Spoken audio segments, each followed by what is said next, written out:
तेव्हा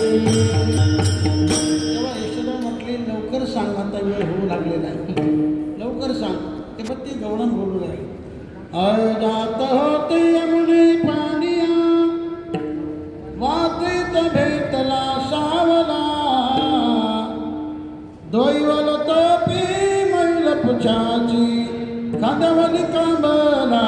काय सांगू तुझे बाई, काय सांगू तुझे, काय सांगू तुझे बाई, काय सांगू तुझे. तेने माझी केली तवाली, तेने माझी केली तवाली, मग मी तेथून पलाली. पलता पलता घसरून पलली, दोईची घागल फुटली. काय सांगू तुझे बाई, काय सांगू तुझे, काय सांगू तुझे बाई, काय सांगू तुझे. तेने माझी केली तवाली, मग मी तेथून पलाली. पलता पलता घसरून पलली, दोईची घागल फुटली.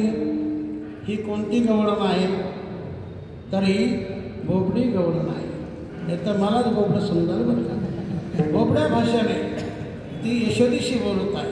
पुढे विचारलं, पुढे काय घडलं ते लवकर सांग. माझे गुलघे फुटले, पळत असताना परिणाम मी खाली पडले. माझे गुलघे फुटले, मग मी लढत बतले, तिकडून आले शालंग पाणी, मला पोताची धरले. काय सांगू तुझे बाई, काय सांगू तुझे, काय सांगू तुझे बाई, काय सांगू तुझे. मला पोताची धरले, माझे समाधान केले, निवृत्तीचे कृपे सुखे, ज्ञानदेवाला धरले. काय सांगू तुझे बाई, काय सांगू तुझे, काय सांगू तुझे बाई, काय सांगू तुझे, काय सांगू तुझे बाई, काय सांगू तुझे, काय सांगू तुझे.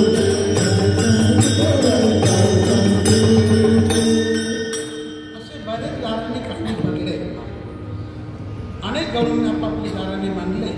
शेवटी सर्व गारांनी कहाणी पडल्यानंतर ऐशी ऐकता गारांनी, ईश्वरे मैने आले पाणी, कृष्णा खोडी ते टाकोनी, एका जनार्दना चरणी.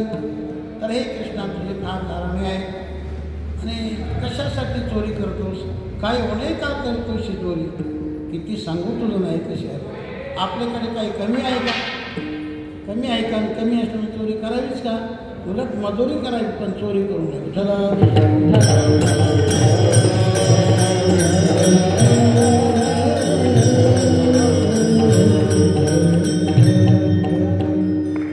अशा प्रकारे बऱ्याच काही चोऱ्या झाल्या आणि शेवटी यशोदा माता देखील कंटाळून गेली की आता याला शिक्षाच करावी, त्याला गाईच्या पाठीमागे पाठवलं पाहिजे.